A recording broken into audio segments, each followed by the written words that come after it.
Ale skąd w nas ta zazdrość? No właśnie, skąd? O czym może nas informować? Czym różni się zazdrość od zawiści? Na te i wiele innych pytań odpowiada mój dzisiejszy gość, profesor Robert Leahy. Podcast realizowany jest w języku angielskim. Mam nadzieję, że nie zrazi to większości z Was. A chciałabym powiedzieć, że profesor Leahy jest autorem wspaniałych książek, chociażby takich tytułów jak Lekarstwo na zazdrość czy Lekarstwo na zmartwienia, jedne z moich ulubionych psychoedukacyjnych pozycji. Zapraszam Was bardzo serdecznie do odsłuchania tej rozmowy z cyklu Zagrajmy to jeszcze raz. Ja nazywam się Joanna Gutral, jestem psycholożką, psychoterapeutką, a to jest mój podcast Gutral Gada. I niech Was nie zrazi to, że może już gdzieś kiedyś tę rozmowę słyszeliście. Teraz wróciły na matczyne łono i niechaj niosą się dalej w świat.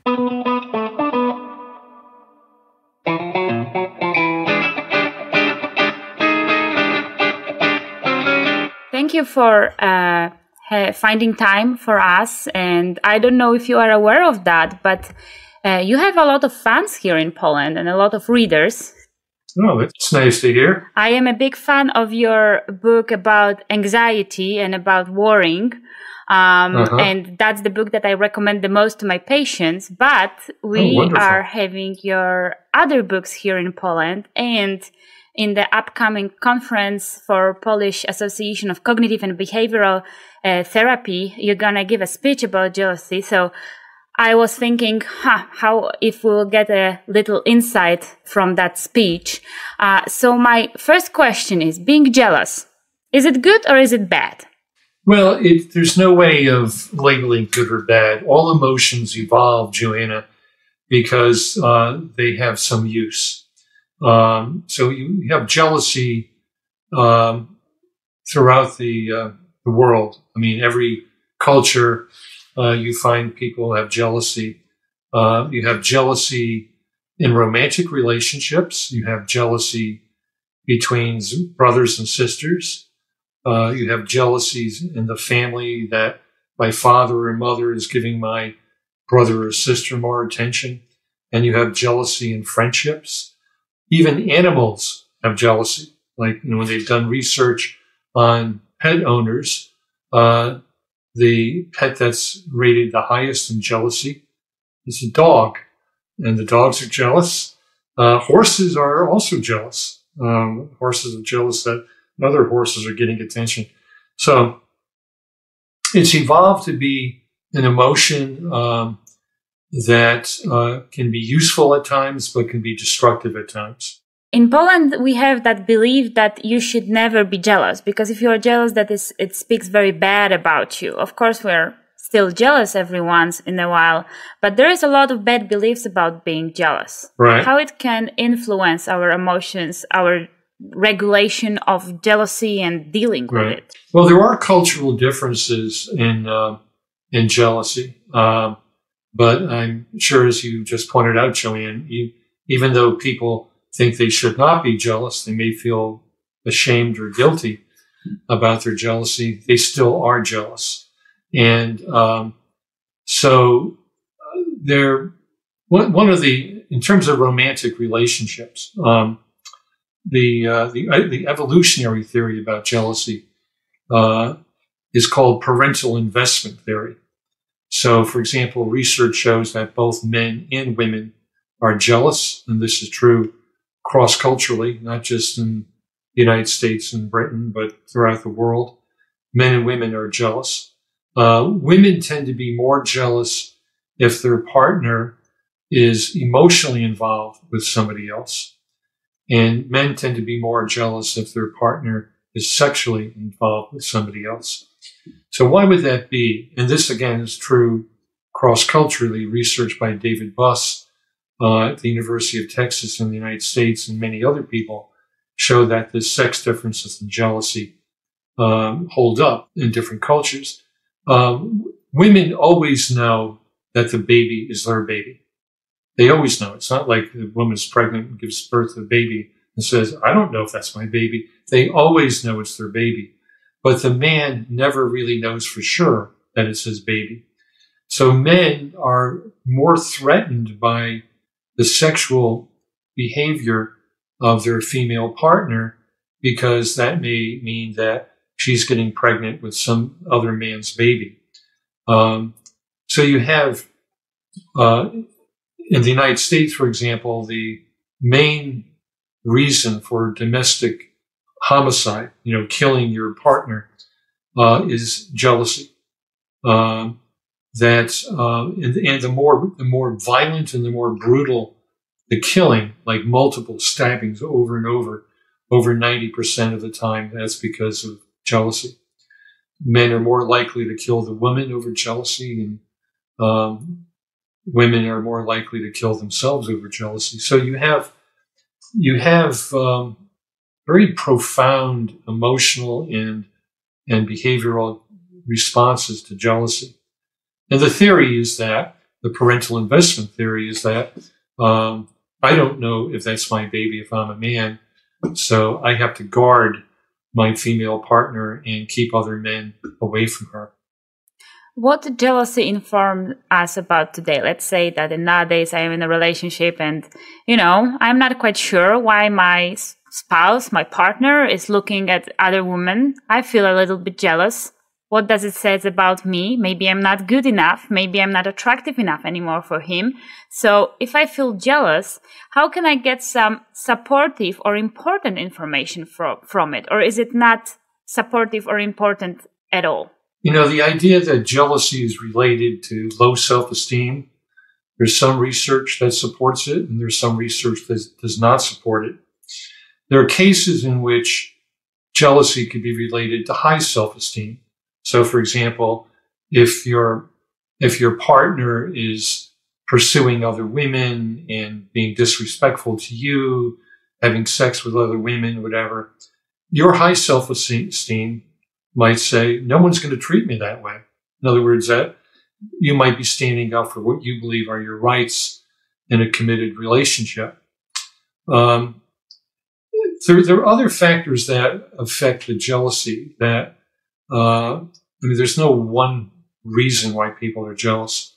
Self-esteem could be part of it for some people, but not always.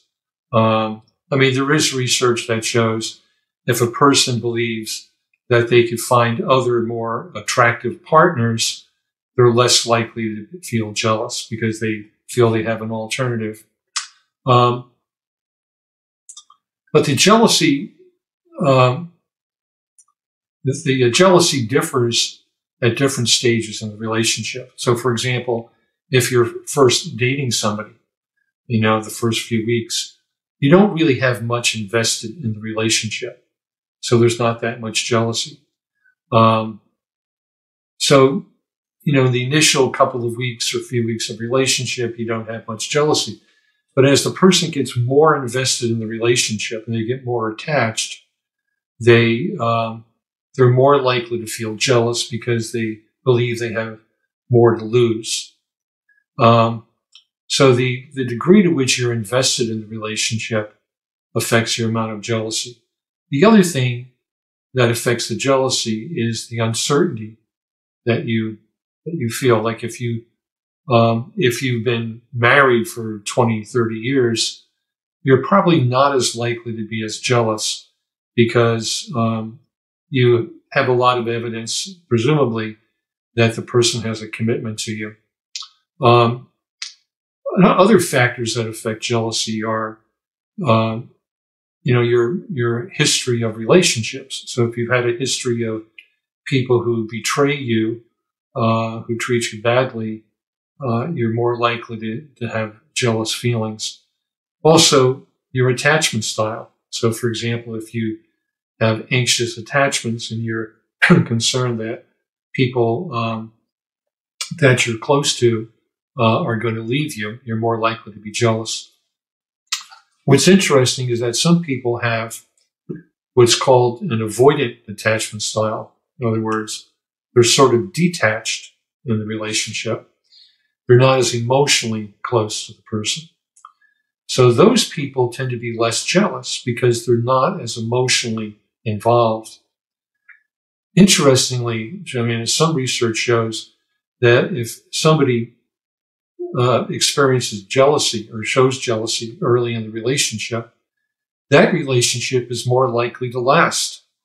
And that may be because the person really cares enough to be jealous. And in fact, in some cases, people, when they're dating or in a relationship, may want to test out their partner and see if they are jealous. If you really, really were attached to me, you would feel jealous if I flirt with somebody else. So it's not as simple as some people think that, oh, it's just low self-esteem. It's not just low self-esteem, because sometimes you can feel that you're being assertive, you're standing up for your rights, and you won't let somebody treat you with disrespect. Nothing about our inner functioning is easy, but I just wanted to ask, some people are extremely jealous of their partners to the point that they are acting in the way that they would not want to. They are getting angry, they are getting aggressive, and according to what they write to our website and to us as our readers, they say like, I don't want to really act like that. I don't have control over it. It's like when I'm getting jealous, I'm just losing control over myself. And I know it's painful and it's harmful for my partner. How can I deal with that? Is there anything I can do to feel jealous and do not overreact? It's an excellent point. Well, in my book, The Jealousy Cure, which is available in Poland, I describe a lot of things that you can do. I think the first thing, Joanna, is to validate that these are very painful feelings, to have jealous feelings. In other words, I would not tell somebody, oh, you're being irrational or stupid or ridiculous and all that. It's very difficult to have jealous feelings. It's very, very hard. People struggle with it. They feel angry with themselves. They feel angry with their partner. So I would validate it's a very, very difficult emotion to have. The second thing, Joanna, is I would normalize it. I would say this, to some extent, some jealous feelings are normal. They're almost universal. So it's not like you're, some kind of a freak that you feel jealous. I had a patient once who was in a committed relationship, and her boyfriend said, well, I'm going to have dinner with my ex-girlfriend. And she felt jealous. And he said, oh, you're being irrational and insecure and all that. And I asked her to talk to her other female friends. How would you feel if your boyfriend was going to have dinner with his ex-girlfriend? All of them said they would feel jealous. So I would normalize the emotion. So I think it's important to realize we're all human and we all have intense emotions. And the next thing I would do is I would make a distinction between having the feeling of jealousy and acting on the jealousy.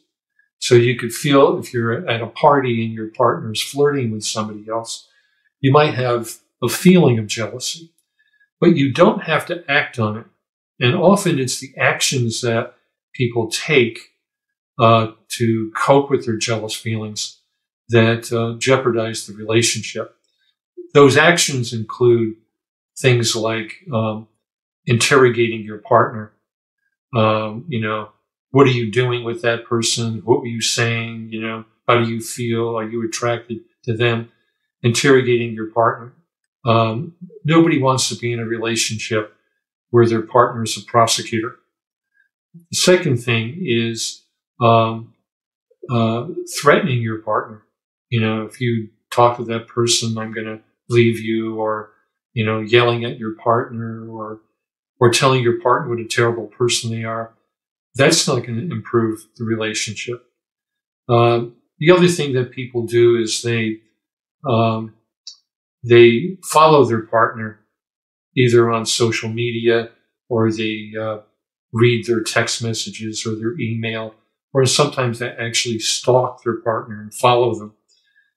That, of course, can backfire significantly. So you have to look at, you have a feeling of jealousy, but if you engage in these behaviors, you're going to jeopardize the relationship, and you're not going to solve the problem of jealousy.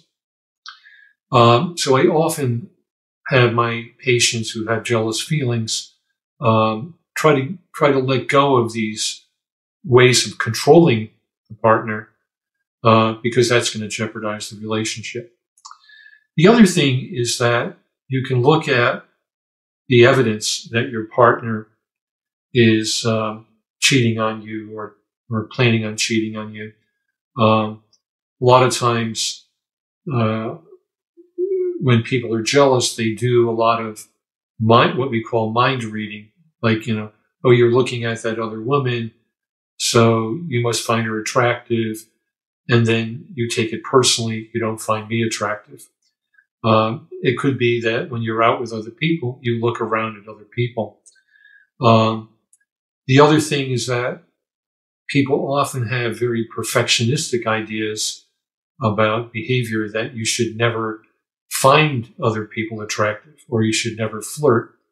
I think that's unrealistic type of thing. I think people enjoy flirting. I think it's natural to find other people attractive. Does that mean if they find other people attractive that they're going to leave you? Do you find other people attractive? Do you find other men or women attractive? I think the other thing is to look at the uncertainty that underlies jealousy. And what I mean by that is that, people who are jealous say, well, I really don't know for sure that my partner is going to leave me. And so they try to get reassurance, they spy on their partner or whatever. The fact is, you can never know for sure if your partner is going to leave you, or your partner might just drop dead. So a big part of anxiety, Joanna, is learning to live with uncertainty, learning to live with, I don't know for sure. Other techniques that I found very useful, Joanna, is to assign what I call jealousy time. In other words, I've had patients who have jealousy 24 hours a day. They wake up middle of the night with jealousy. In the afternoon, they have jealousy. So what I suggest to people is set aside some time, let's say 3 o'clock in the afternoon, for 15 minutes where you focus on your jealousy. If you have jealous feelings at other times, write them down, put them aside at 3 o'clock. A lot of people say, I cannot do that. I cannot set aside my thoughts. And I say, well, if you were, having jealous thoughts, but your boss said to you, I really need to talk to you about something important, I don't think you would say to your boss, I'm sorry, I can't talk to you. I'm feeling jealous right now. So you do set aside your jealous thoughts. The advantage of jealousy time is that you're not as likely to have these jealous thoughts and feelings 24 hours a day. Then when you get to jealousy time, there are a number of things that you can do. You can look at what you wrote down, and you'll probably find it's the same thing every day. So you're coming up with the same thing over and over again. Second, by 3 o'clock in the afternoon, you might not feel as jealous, which means that actually your jealous feelings kind of come and go. The next thing you can ask yourself, is it productive for me in my relationship to repeatedly focus on these jealous thoughts? I make a distinction between productive and unproductive jealousy. Productive jealousy might be being assertive and saying to your partner, like, I don't want you going to a nightclub where, women are stripping and, sitting on your lap. So that would be productive because that's being assertive. Unproductive jealousy is just repeated negative thoughts. So then you have to think about, what is it I need to accept? And I think this acceptance part is a very crucial part. Several things you need to accept. One, uncertainty. You really don't know for sure if your partner is going to betray you. Two, you have to accept you can't control your partner all the time. You can't be handcuffed to your partner. That's not going to work out. And third, you have to accept that something bad could happen that you might feel upset about. We have a lot of people have a fear of ever having a negative emotion, which is understandable because negative emotions are painful. But you can't go through life without any pain. So one technique I use with jealousy or with worry is I call it the boredom technique. And the boredom technique, I've used this many times with people with jealousy, is I have them repeat the thought that they fear for 15 minutes. So, for example, the thought that they fear is my partner could cheat on me. So I say, okay, I want you to repeat very, very slowly for 15 minutes, my partner could cheat on me. Now, the first 10 times they say this, they feel really anxious. But like anything, you repeat it 100, 200, 300 times, the thought becomes boring. And I know it sounds like a technique that almost sounds like it's some mental torture, but many of my patients have found this technique to be the most effective technique because they basically have, oh, my partner could cheat on me. Oh, I've got to repeat that 100 times. It's so boring, All right, I have to accept my partner can cheat on me. Accepting it doesn't mean it's going to happen. It just means that, if you think about the negative thought, my partner can cheat on me, you're going to get bored with that thought.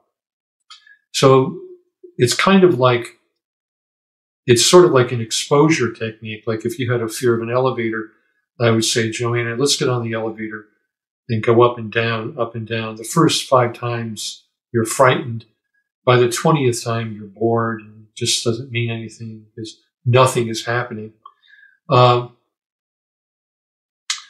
things that I've used with people with jealousy is to think about the thought my partner could cheat on me as a telemarketing call or something in your spam filter. You have telemarketing calls in Poland? Yes, we do. Unfortunately, they're calling me all the time. Yeah, we get them. Everybody gets them. But, if you look on your phone and it says spam risk, or, telemarketing, whatever, you probably ignore it. Or if you pick it up and somebody's trying to sell you something, you just hang up. So the advantage of the telemarketing call image is that we're all familiar with it. We're all familiar to get these telemarketing calls. But we don't engage. We don't take them. We don't argue with them. We just, telemarketing call. Another image that you could use is, there are a lot of things that you could use, but another image that you could use is like you're holding a balloon, and it's a big balloon, and it's very windy, and the balloon is your jealousy thought. Oh, my partner could cheat on me. My partner could cheat on me, and the balloon is like, pulling you up, and you're afraid you're going to go up in the sky. And then finally you let it go and it just floats away. And you can think about your jealousy thought as that, negative thought that you just let it go. That kind of image of letting go, telemarketing call, clouds in the sky, the jealousy thoughts are clouds in the sky. Those are kind of like mindful detachment, the kind of you're noticing it, but you're detaching it. You're not really engaging in it. You're not trying to answer. You're not interrogating your partner. So those are some techniques that you can use. You gave us a lot of techniques, and as you brought it up, there is more and more in your books, and I really encourage everyone to get a copy and read it because they are truly one of my favorite books to work with patients. But we are talking about partners, romantic relations, but sometimes we are jealous about job achievements, about career. And sometimes I imagine, and I'm not going to lie, sometimes I am jealous about my colleagues' achievements, especially in academia. And I was like, I want to publish this paper. I want to, get this grant. And sometimes it's working as a motivation to working harder. But sometimes I feel like, oh my God, I'm not going to be able to get so far. So if someone has this mixed feelings about their jealousy, and of course it puts sometimes this feeling on me like, oh, I should not feel that way.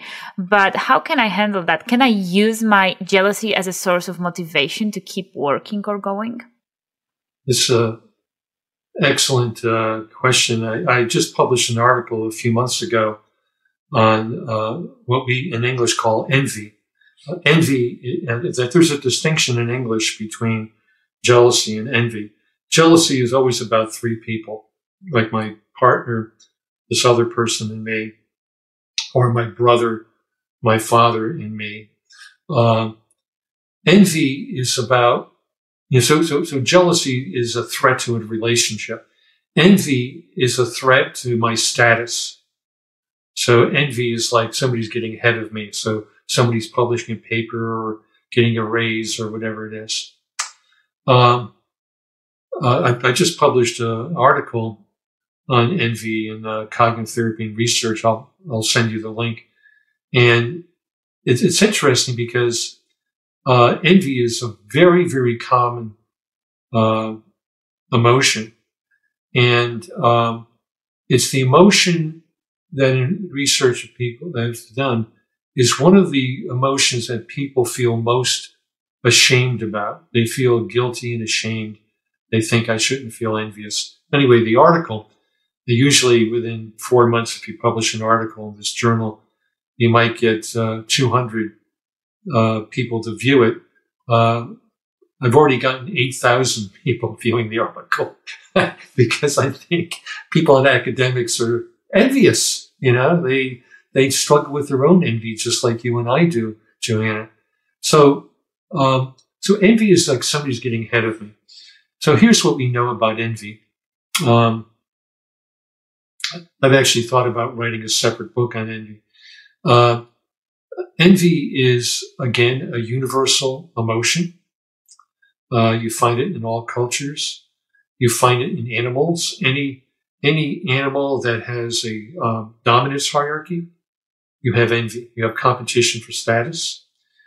There are advantages of being at higher status. For example, people who have more money or have higher status and have more power live longer and they're happier. The old saying that, money can't buy you happiness. One way of looking at it is then you don't know where to shop. I mean, if money didn't buy some happiness, why would people seek it out? So there are advantages to status. So that's why people compete. Another way of looking at envy is that somebody's getting ahead and I don't think it's fair. Now,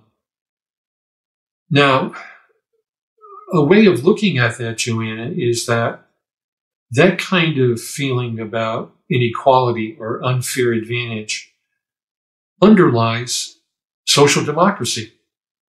We don't want, at least I think I speak for many people, we don't think that, 1% of the people should control 50% of the wealth. We should have more fair distribution, maybe not completely equal. So, in fact, actually Bertrand Russell, famous British philosopher in the 1930s and 40s, said without envy, you would not have social democracy. So envy is an emotion about social justice or social inequality. And, if you have, groups or ancestors 100,000 years ago, if a group went out hunting and they brought back a lot of food and they did not share it, the other members of the tribe would probably kill them. So there's, because you have to share. So cooperation and fairness are key emotions that you can see even in young children. And you see it again in animals and, monkeys and dogs and all chimpanzees. You see competition for dominance. Now, when I work with people with envy, they often feel very ashamed and guilty about it, like they shouldn't feel it. All you need to do is go to an academic convention, and you'll hear half the conversations will be about envy. No one says, I'm envious. They say, oh, that person's work is lousy. They don't know anything. Oh, I thought that 10 years ago or something, And, I've been part of those conversations, and, I'm sure you've seen that as well, Joanna, among your colleagues. We're taught that we should not have negative feelings about our friends, like, having mixed feelings. But the fact is, you are going to have mixed feelings about your friends because you're human, right? This is where I believe accepting our feelings, the kind of darker side of human nature, accepting those emotions like jealousy or envy or ambivalence or the desire for revenge or, whatever. This is all part of human nature. Now, it doesn't mean you should just go out and try to destroy people, but knowing, okay, the reason I have these envious feelings, I'm human. Now, there's hostile envy, and there's depressive envy, and then there's good envy. Good envy would be admiration and trying to learn from the person who you envy. So I remember when I was first thinking about writing books, I began, gee, I envy that person, they did it. And then I thought I could either envy them or I could copy them. I could try to write a book on psychology or a self-help book. So envy can motivate you to learn from somebody that you might admire. And once you start doing that, you begin to empower yourself. But many people are stuck with, depressive envy, that this person's getting ahead, therefore I'm a loser. There are 5.5 or 6 billion people in the world. Nobody we know is number one. I'm number one and the other 7 billion are beneath me. That doesn't exist. So we're all behind somebody. But you don't have to look at life as climbing a ladder or winning a race. But people often think, oh, am I making it? I really want to make it. I mean, people might think, oh, Leahy's, he's made it. He's written all these books and has all this stuff going on. He's really made it. No, I'm making something every day. I'm talking to you. I'm going to participate in a conference. I'm going to see patients. I'm going to make things or do things that are meaningful every day. And so rather than thinking that there's a race or a ladder that I climb behind other people, I can think about what am I doing every day that's meaningful. So what happens with envy is that we idealize the other person. We think, oh, that other person, their life is just wonderful, right? Like celebrities. Oh, Johnny Depp, his life must be wonderful. This guy is completely crazy. How much money is he going to be spending on his divorces and his lawsuits? How many times does he have to deal with his drug or alcohol or abusive behavior? How many times will he get rejected now because of his behavior and won't get contracts for movies? So we often idealize celebrities or politicians or people who are wealthy, but we don't really know these people. And I'm convinced, Joanna, that every family that you look at, you're going to have people with great troubles. They could be rich or poor or middle class. Trouble is part of life. But if we idealize the nature of envy, we idealize the other person, and then we think we're nothing, as opposed to, your brother or sister or father or mother, your a therapist, you're a doctor, you're a lawyer, you're a worker, you're somebody who's learning, you're somebody who's alive, you're somebody who's growing, you're somebody with a past and a future. You're always somebody. But envy makes you feel like you're not somebody. And it's a very destructive emotion. I often think that what happens with envy is that people find themselves either avoiding people that they're envious of, which leads them to lose friendships or colleagues. So my view is try to be positive toward the people you're envious, toward congratulate them. In other words, act the opposite of the way you feel. What can you learn from the person you're envious of? If you normalize the envy and realize almost everybody feels envy, including your dog or your cat, then how could you be such a terrible person if you're the same as your dog or your cat? And they are the best, of course. Of course they are the best. We envy them. We envy the dogs and the cats. Don't you think that social media kind of pushes us that direction to this depressing envy, where we see only the good things about someone's life, but we are staring at these beautiful pictures of someone having a great time on Bahamas while we are sitting on a couch wearing an old sweatpants and not feeling great. How can I not be envy in a very depressing way? Yeah. So if you look at the unreal world of social media, you'll have unrealistic beliefs. So people want to send out images about how wonderful their lives are, and that makes them feel good, makes them feel special, and then we conclude from that, their life must be really wonderful. And the research supports what you say, Joanna, that the more time people spend on Facebook, for example, the more depressed and the more envious they become. It's a very powerful emotion, and a lot of the tools that I've described with jealousy you can use with envy. Validating it, normalizing it, setting aside envy time. Looking at, are you thinking rationally? Are you really idealizing other people's lives? Are you devaluing everything about yourself?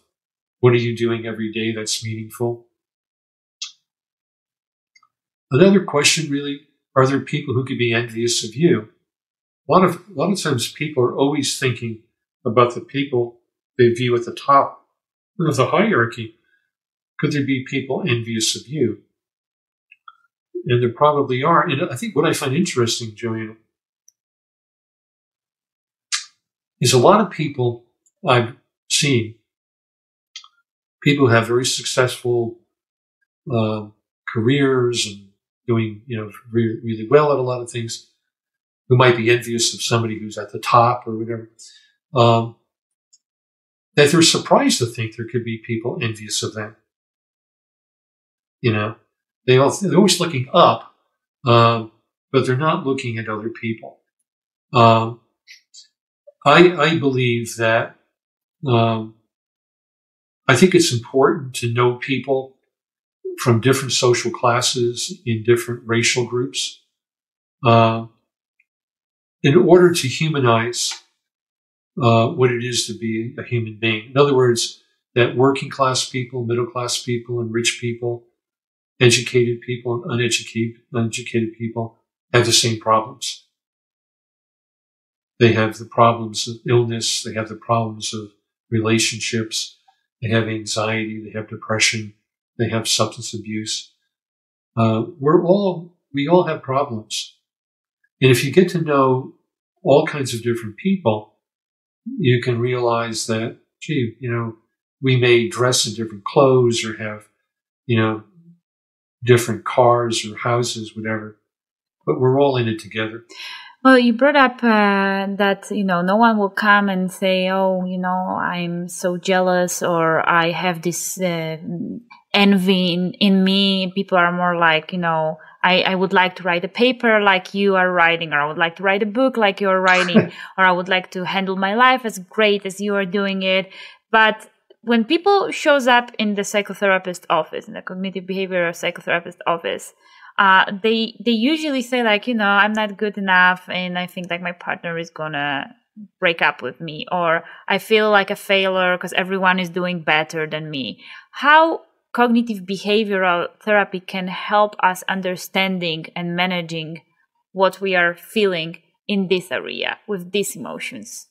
Right. So let's take the idea that my partner is going to leave me because I have problems. If that were true, there would be no people who are married. There would be no people who have children. There would no people who have relationships because everybody has problems. Joanna, there was a book that came out a number of years ago that sold millions of copies. It was called I'm Okay, You're Okay. It sounded like a nice title, but nobody really believes it. Nobody really believes I'm completely okay. We're all a little screwed up.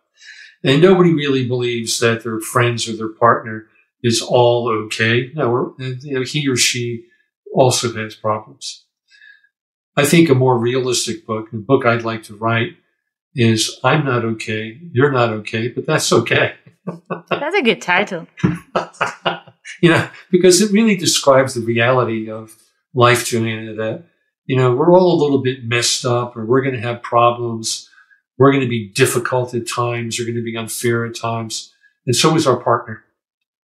So the idea that, if I have problems, my partner's going to leave me.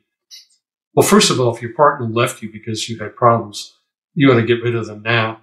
But second, I don't think relationships are that fragile. I don't think people get divorced simply because they have a difference of opinion about a topic, or, somebody's getting to look a little bit older or whatever.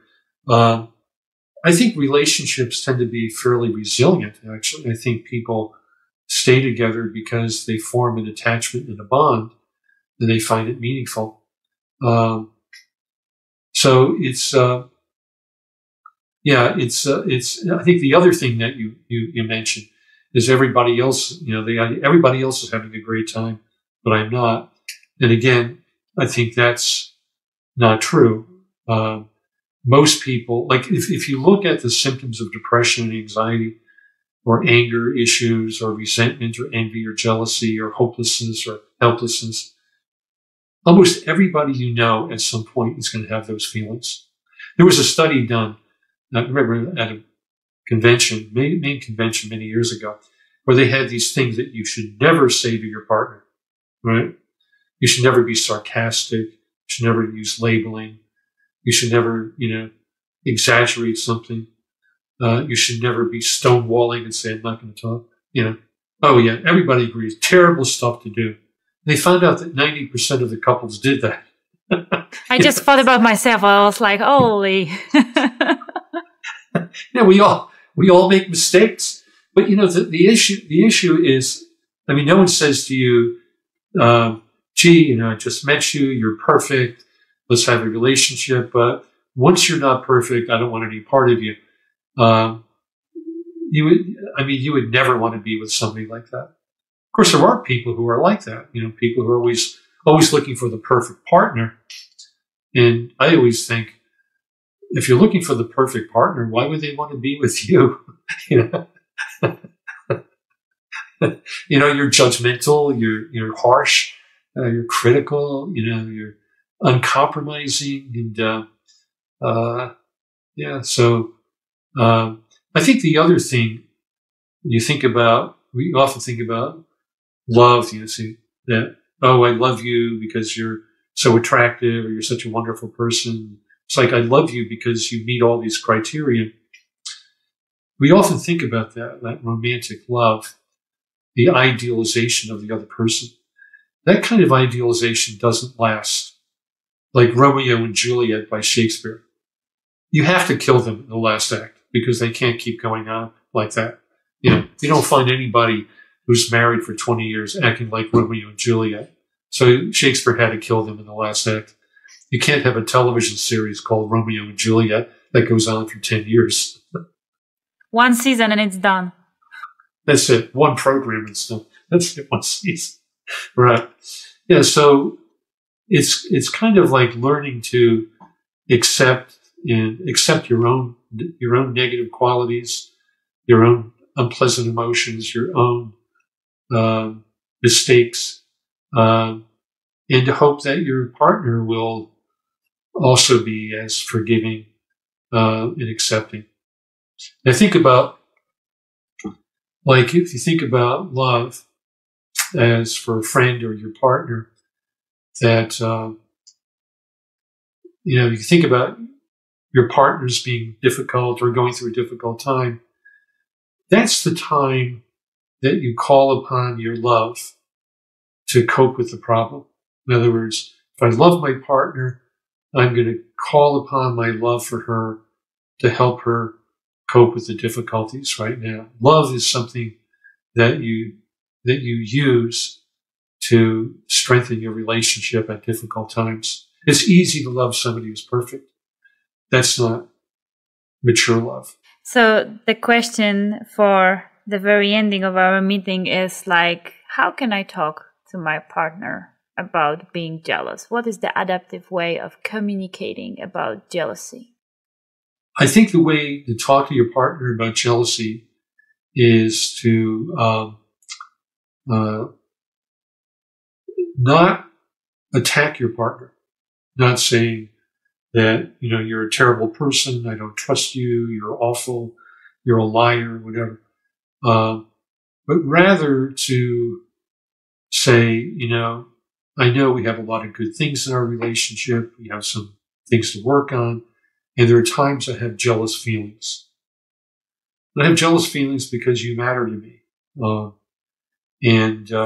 But sometimes those feelings hijack me and they overwhelm me.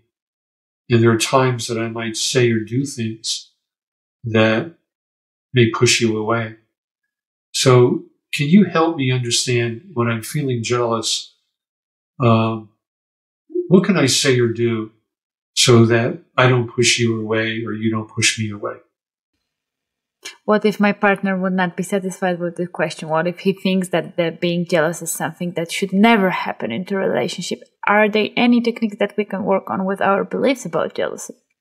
Well, you should give the partner my book on jealousy. And that's a perfect ending for this conversation. Ladies and gentlemen, Professor Robert Leahy, thank you very much for being here with us today, and hope to host you here in Poland one day, not only online conference. Feel invited and hope you can have time to eat pierogi in our country at least once.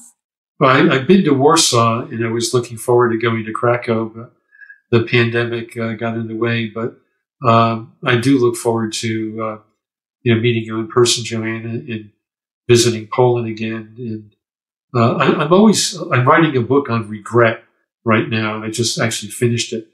So that should be coming out in about 7 months, because people regret a lot of things. And again, a lot of people you should never regret anything. How can you learn from your mistakes if you don't regret? So I'm taking I think a more realistic approach to the emotion of regret.